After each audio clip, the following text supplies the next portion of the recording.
आध्यात्मिक वर्षा के इस विशेष ज्ञान संगम में आप सभी का स्वागत है। नमस्कार। आज हम श्रीमद् भगवद गीता के एक बहुत ही महत्वपूर्ण अध्याय पर बात करने वाले हैं। अध्याय 3 कर्मयोग। हाँ, और उसमें भी खास तौर पर श्लोक संख्या 8। बिल्कुल, वो श्लोक जो कर्म की अनिवार्यता को, उसके महत्व को जैसे स्थापित करता है। सही कहा, एक ऐसा विषय जो हम सबके जीवन से सीधे जुड़ा है। और ये जो गहन विश्लेषण है, इसका संकलन कप्तान श्याम बहादुर चौहान जी ने किया है। उनका उद्देश्य है कि ये शाश्वत ज्ञान मानव कल्याण की दृष्टि से ज्यादा लोगों तक पहुंचे। बहुत नेक प्रयास है। तो आज हमारी चर्चा का लक्ष्य रहेगा इस श्लोक के जरिए कर्म, कर्तव्य और जीवन जीने की कला, इनके बीच का जो एक अहम संतुलन है, उसे समझना। हाँ, और ये भी कि क्यों कुछ न करने से कुछ करना हमेशा बेहतर है, बल्कि जरूरी है। तो चलिए शुरू करते हैं ये चिंतन यात्रा। बिल्कुल। देखिए, इस श्लोक को समझने के लिए थोड़ा पीछे जाना होगा। कुरुक्षेत्र का मैदान है। हाँ, वो दृश्य आंखों के सामने आ जाता है। और अर्जुन जो इतने बड़े योद्धा हैं, वो अपने ही रिश्तेदारों, गुरुजनों को सामने देखकर बिल्कुल मोह में पड़ गए हैं। एकदम किंग कर्तव्य विमूढ़। जी। युद्ध नहीं करना चाहते, कर्म से, अपने क्षत्रिय धर्म से पीछे हटना चाहते हैं। और तभी श्री कृष्ण उन्हें उपदेश देते हैं। हाँ, और वहीं वो कर्मयोग का मार्ग दिखाते हैं। कर्मयोग मतलब सिर्फ काम करते रहना नहीं। हाँ, ये अक्सर लोग गलत समझ लेते हैं। बिल्कुल, कर्मयोग है सही भाव से अनासक्त होकर, फल की चिंता किए बिना अपना कर्तव्य निभाना। हाँ। और ये जो 8वां श्लोक है ना, जी। ये इसी कर्मयोग की नींव है। अच्छा, ये बताता है कि कर्म से भाग नहीं सकते आप, ये तो जीवन का हिस्सा है। तो आइए सबसे पहले वो मूल श्लोक ही सुन लेते हैं, जिसने न जाने कितनी पीढ़ियों को प्रेरणा दी है। जरूर। श्लोक इस प्रकार है, नियतम कुरु कर्म त्वम कर्म ज्यायो ही अकर्मणः शरीर यात्रा पीचाते न प्रसिद्धेद कर्मणः। बहुत सुंदर। अब अगर इसके एक एक शब्द को देखें तो अर्थ एकदम साफ हो जाता है। हाँ, वो जरूरी है। शब्दों का अर्थ समझ आ जाए तो भाव पकड़ में आता है। बिल्कुल। नियतम, इसका मतलब है जो निश्चित है, निर्धारित है। मतलब वो कर्म जो हमारे लिए तय है, शास्त्र सम्मत है, या हमारी स्थिति, हमारे स्वभाव के अनुसार हमें मिले हैं। ठीक है, जैसे डॉक्टर का कर्म इलाज करना, शिक्षक का पढ़ाना। हाँ, बिल्कुल वैसा ही। फिर कुरु यानी करो, कर्म कार्य, त्वम तुम, यहाँ सीधे अर्जुन को कहा जा रहा है। ज्याया यानी श्रेष्ठतर, बेहतर, ही क्योंकि निश्चय ही। अच्छा, ज्याया मतलब बेहतर। हाँ, और अकर्मणः मतलब कर्म न करने की अपेक्षा, या कहें निष्क्रियता की तुलना में। निष्क्रियता से बेहतर। जी। फिर शरीर यात्रा, बड़ा सुंदर शब्द है। हाँ, शरीर की यात्रा मतलब शरीर का निर्वाह, जीवन की गाड़ी चलाना। अपि च और भी, ते तुम्हारा, और न प्रसिद्धियत सिद्ध नहीं हो सकता, संभव नहीं है। तो अगर इन सब को एक साथ जोड़ें तो अर्थ बनता है कि हे अर्जुन, तुम अपने हिस्से के जो निश्चित कर्म हैं उन्हें करो। हाँ। क्योंकि कुछ न करने से तो कर्म करना कहीं बेहतर है। अरे, कर्म नहीं करोगे तो तुम्हारा ये शरीर भी नहीं चलेगा, जीवन यात्रा ही रुक जाएगी। बिल्कुल यही श्री कृष्ण सीधे सीधे अर्जुन को उनके क्षत्रिय धर्म की याद दिला रहे हैं कि युद्ध करो। पर इसका संदेश बहुत व्यापक है, सिर्फ युद्ध तक सीमित नहीं। नहीं, बिल्कुल नहीं। ये हम सबको बताता है कि जीने के लिए कर्म तो करना ही पड़ेगा। सांस लेना भी तो कर्म है। सही बात है। शरीर टिकाए रखने के लिए भी, और जीवन को एक दिशा देने के लिए भी। और यहीं से, जैसा आपने कहा, निष्काम कर्म का भाव जुड़ता है। कर्म करो पर फल से मत चिपको। अच्छा, अब जो महान आचार्य हुए हैं जी, उन्होंने इस श्लोक को कैसे देखा है, उनकी व्याख्याओं से क्या और गहरी बातें निकलती हैं? हाँ, ये बहुत दिलचस्प है। देखिए, आदि शंकराचार्य जी क्या कहते हैं। वो कहते हैं कि नियत कर्म जैसे यज्ञ, दान, तप आदि, इनको करने से चित्त शुद्ध होता है, मन साफ होता है। जी। और जब मन निर्मल होता है तभी आत्मज्ञान संभव है। तो उनके लिए कर्म ज्ञान का साधन बन गया। कर्म खुद लक्ष्य नहीं बल्कि ज्ञान तक पहुंचने का रास्ता है। बिल्कुल। फिर स्वामी विवेकानंद को देखिए, वो तो कर्म को जीवन का पर्याय मानते थे। उनका वो प्रसिद्ध वाक्य है ना, कर्म ही जीवन है। निष्क्रियता मृत्यु है।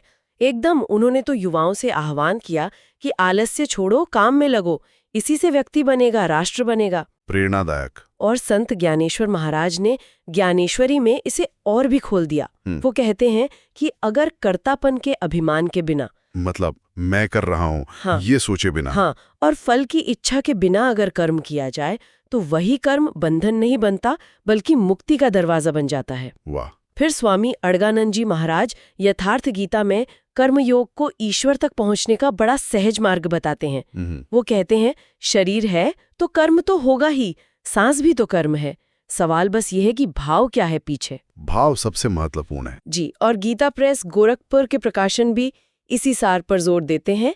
अपने वर्ण आश्रम के अनुसार जो कर्तव्य मिला है उसे ईश्वर की आज्ञा समझकर फल की इच्छा त्याग कर करते रहो, यही सच्चा कर्मयोग है। ये सब सुनना बहुत अच्छा लगता है, लेकिन एक सवाल मन में आता है।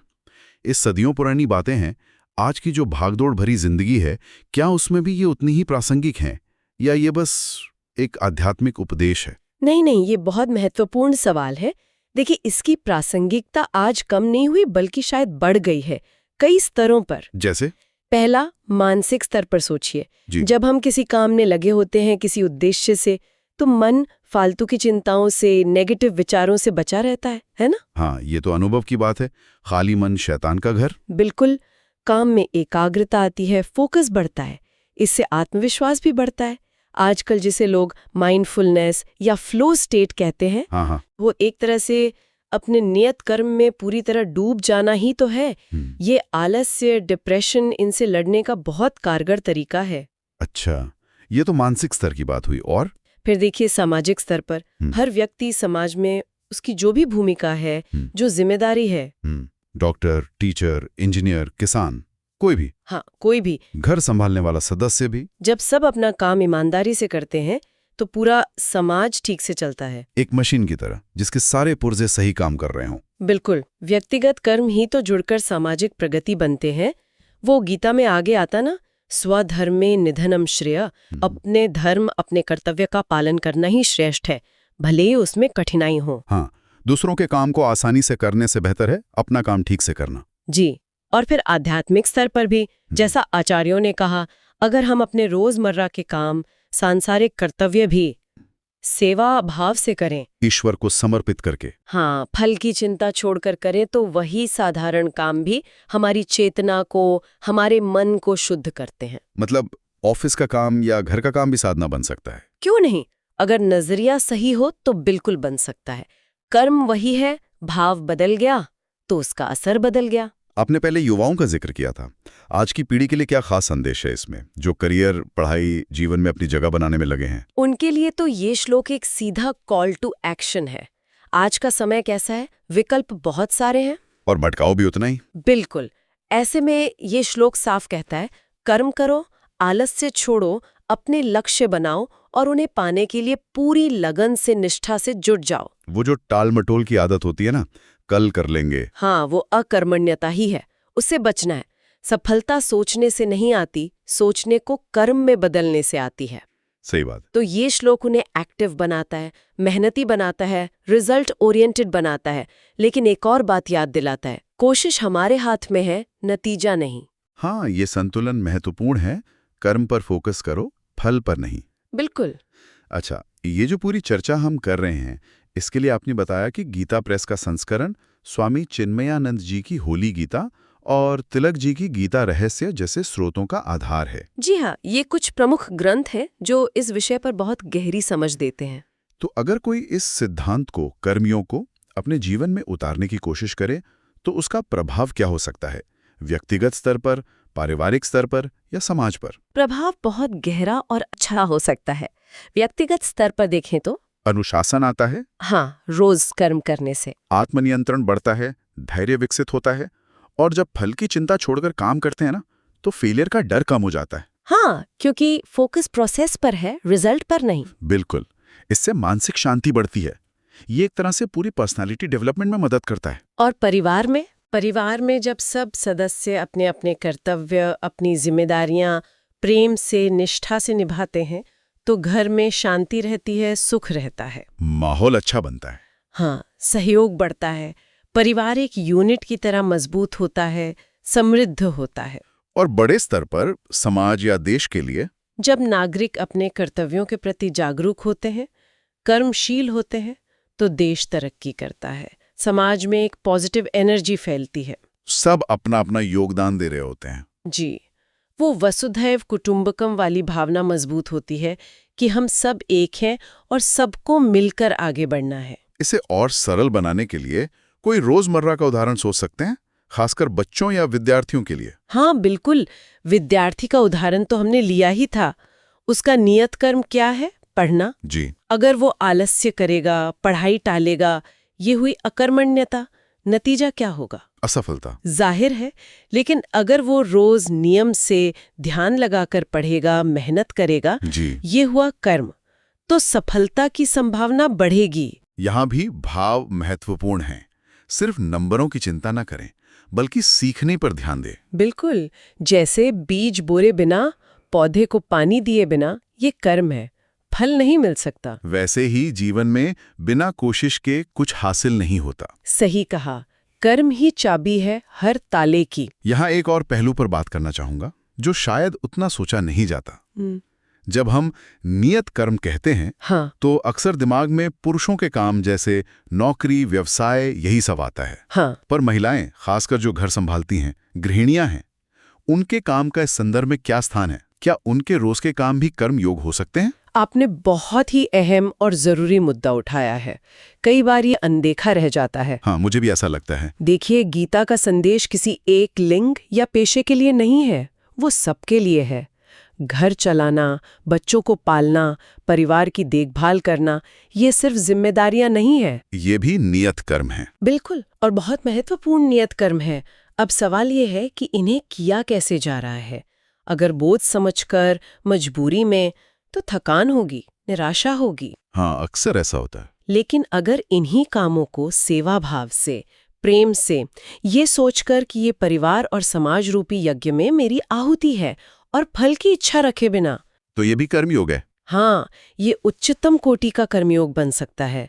सोचिए, एक माँ या पत्नी जिस निस्वार्थ भाव से घर को संवारती है, सबको जोड़कर रखती है, वो घर को मंदिर बना देती है। ये तो बहुत गहरी बात है। ये वो नींव है जिस पर एक अच्छा स्वस्थ समाज खड़ा होता है। तो मतलब घर संभालने वाली महिला का योगदान सिर्फ सामाजिक या भावनात्मक नहीं है, आध्यात्मिक भी है। निश्चित रूप से। उनका धैर्य, उनका प्रेम, उनका समर्पण, ये अपने आप में एक साधना है। हो सकता है उनके काम को पैसों में ना तौला जाए। हाँ, जीडीपी में तो नहीं गिना जाता। पर समाज का जो ताना बाना है, उसे बुनने में, अगली पीढ़ी को संस्कार देने में, परिवार को चलाने में, उनकी भूमिका तो केंद्रीय है। वो रीढ़ है परिवार की, समाज की, रीढ़ की हड्डी। जी। और जब इस कर्म को गीता की दृष्टि से देखते हैं, निष्काम सेवा भाव से, तो उसका आध्यात्मिक मूल्य समझ आता है। पर इसका मतलब ये तो नहीं कि महिलाओं को सिर्फ घर ही संभालना चाहिए। नहीं नहीं, बिल्कुल नहीं। ये समझना बहुत जरूरी है। शिक्षा हो, व्यवसाय हो, समाज सेवा हो, अध्यात्म हो, हर क्षेत्र में महिलाओं की सक्रिय भागीदारी उतनी ही महत्वपूर्ण है। मुद्दा ये नहीं कि क्या कर्म कर रहे हैं, मुद्दा ये है कि किस भाव से कर रहे हैं। नियत कर्म सबका अलग हो सकता है, पर कर्म योग का सिद्धांत सबके लिए एक है। बहुत स्पष्टता से आपने ये बात रखी। तो आज की इस पूरी विस्तृत चर्चा का अगर सार निकालें, तो यही है कि कर्म जीवन का आधार है, अनिवार्य है। हाँ, अनिवार्य है। निष्क्रियता, आलस्य, ये हमें कहीं नहीं ले जाते। हमें अपने हिस्से की जो भी निर्धारित कर्तव्य हैं, उन्हें पूरी निष्ठा से, उत्साह से और जहां तक हो सके निष्काम भाव से बिल्कुल करना चाहिए। यही कर्म हमें बनाता है, हमारे जीवन को अर्थ देता है और हमें आगे बढ़ने में मदद करता है। सार्थक जीवन की कुंजी है ये। बिल्कुल। और अंत में एक विचार छोड़कर जाना चाहूंगा। हाँ जरूर। गीता कहती है, नियतम कुरु कर्मत्वम, अपने नियत कर्म करो। पर आज का युग बहुत जटिल है, भूमिकाएं बदल रही हैं, विकल्प बहुत ज्यादा है। हाँ, ये तय करना मुश्किल है कि मेरा नियत कर्म क्या है। बिल्कुल। तो सवाल ये है कि हम अपने नियत कर्म को पहचाने कैसे? क्या बस दिन भर बिजी रहना, कुछ न कुछ करते रहना ही कर्म है? या उस कर्म में एक सही दिशा, एक उद्देश्य, एक स्वधर्म का बोध होना भी जरूरी है? ये सोचने वाली बात है।